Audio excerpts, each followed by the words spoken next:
কদিন আগে আমার মেয়ে আমাকে পিৎজা বানিয়ে খাইয়েছিল।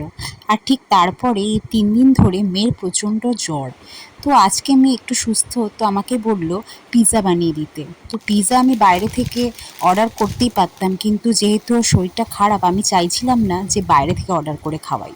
তো বাড়িতে ছিল পিৎজা ব্রেড। তো সেটা নিয়েই ভাবলাম যে ওকে একটা পিৎজা বানিয়ে দিই। এই যে ছোট ছোট করে এরকম পেঁয়াজ আর ক্যাপসিকাম ছিল না বলে টমেটো কেটে নিয়েছি। আর আমার কাছে পিৎজা সসও ছিল না, তো আমি রেড চিলি সস দিয়েই এটাকে করলাম, যেহেতু একটু ঝাল ঝাল খেলে মুখটা ছাড়বে মনে হলো। তো এই দেখো এরমভাবে করে উপর দিয়ে চিজটা ছড়িয়ে দিয়েছি। তো এরপরে যেরকম হয় প্যানের মধ্যে গরম করে, তো চিজটা মেল্ট হয়ে গেছে, দেখো কি সুন্দর লাগছে।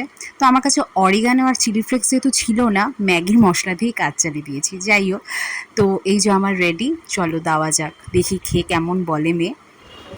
কেমন হয়েছে খেয়ে বলো।